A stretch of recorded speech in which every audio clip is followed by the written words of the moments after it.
I'm gonna give you my banana bread recipe. So about 2 to 3 hours before you're gonna do your banana bread, set out 2 eggs and a stick of butter. Setting them on a bluey plate might not improve the flavor, but I'm gonna tell myself it does. Banana bread.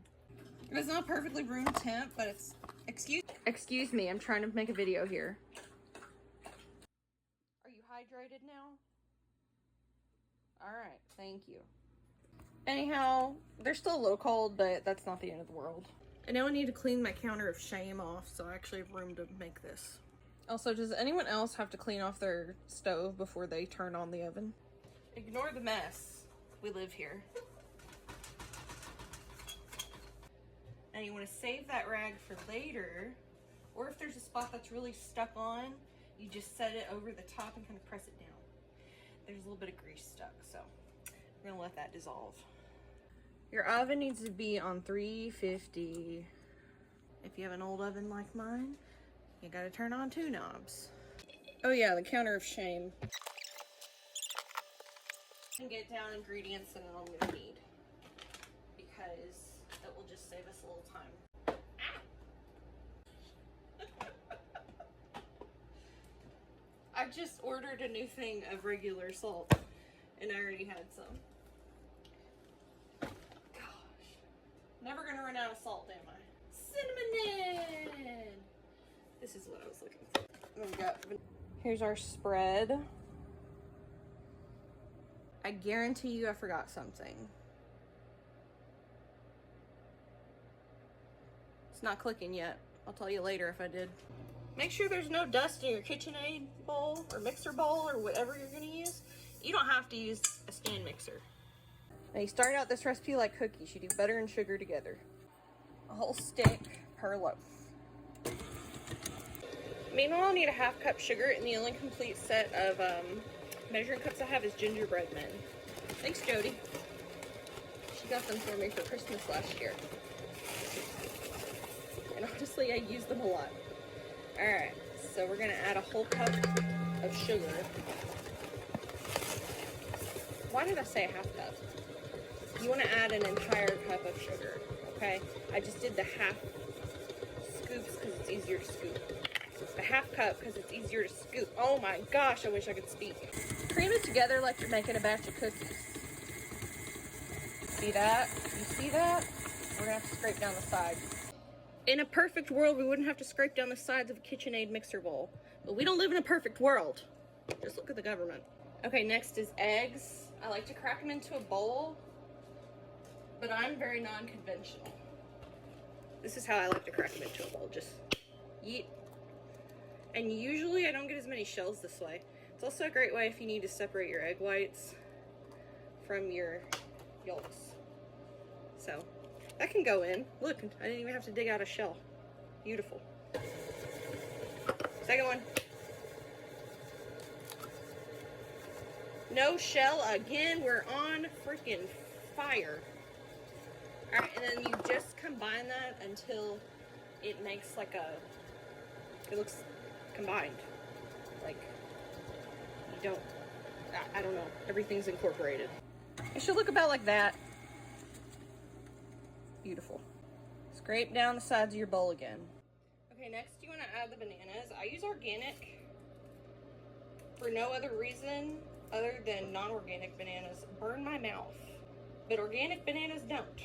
My aunt said they spray regular bananas with something, so I'm probably either allergic or just sensitive to whatever that is. Putting this on the bluey plate because I'm going to put the eggshells in the compost. All right. I just peel the bananas. Oh my gosh. The peel just doesn't want to come off correctly, does it? Ah! Get in there.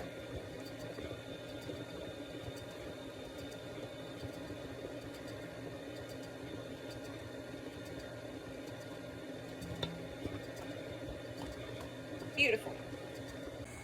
It's not going to look appetizing at this stage, but once the bananas are pretty well mixed in and there's no large chunks, that's when you know it's good. I see one more, maybe 2 chunks. Okay, next we're gonna do some flour. And oh my gosh, you know what I forgot? The brown sugar. I told you I forgot an ingredient. You're gonna need brown sugar, but you don't actually put a measured amount in. It's just for the topping. I'm so sorry. I'm probably so hard to follow. This is why I will never be on Food Network. Although Food Network, if you need someone with serious ADHD and who constantly loses their train of thought, you know, hit me up. So you're gonna need 1.5 cups of flour. I know that doesn't seem like a lot, but it's because you don't need a lot. Dusted my phone with a little bit of flour. So that's 1 cup. You can sift it if you want. I don't bother. And now I don't want to mix the rest of it in all the way. Okay? You want some baking powder, but I need probably 1/2 teaspoon.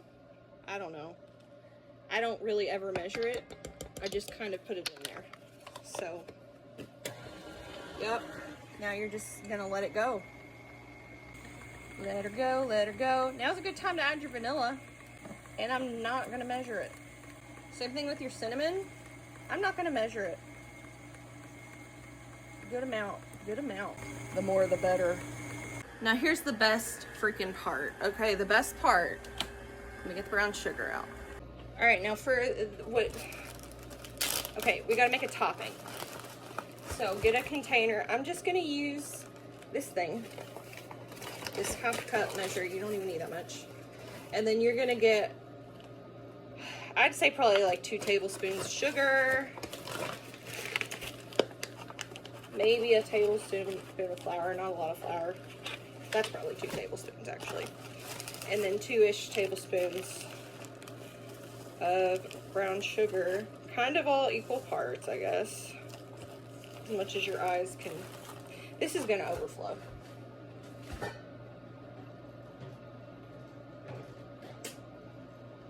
Bluey bowl to the rescue, so we're gonna put it in there. And then you're gonna add, and this is gonna sound crazy, we're gonna add some salt. Like, probably a teaspoon worth. That's so it's not overly sweet. And then you're gonna sprinkle some cinnamon. Maybe a teaspoon, I don't know. And then I just mixed it up with a fork.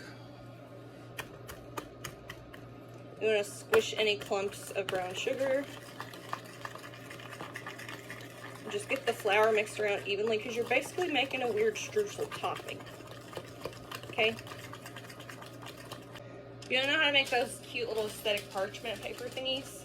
All you gotta do is rip off about 5 to 6 inches, 6 to 7 inches of parchment paper, and then you want to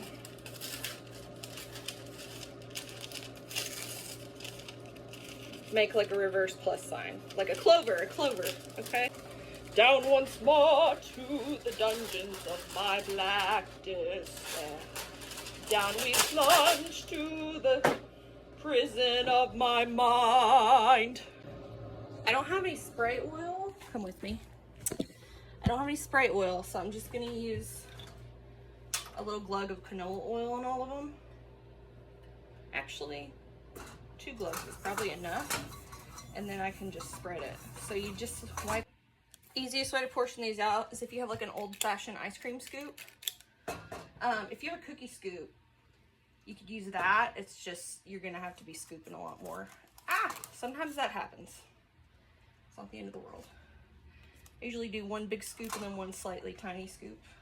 And we're just gonna spoon about a spoonful onto each one. You can either melt it or chop it up into tiny pieces. All right, and now we get to bake this at 350 for, I don't even know, probably 30 to 40 minutes. Or we can start at 30 and see where that gets us. Hey Google, set a timer for 30 minutes. Sure. Now clean up after yourself. Who said that? Do do do do do do do do do do do do do do do do do do do bum bum banana da da da da da da da. The timer went off and they smell done. They smell. Ow! Oh, I burned myself. Well, I don't got to see that. They might have. Okay, I'm just smelling burn because of where it got on the parchment paper. But look, they look so good.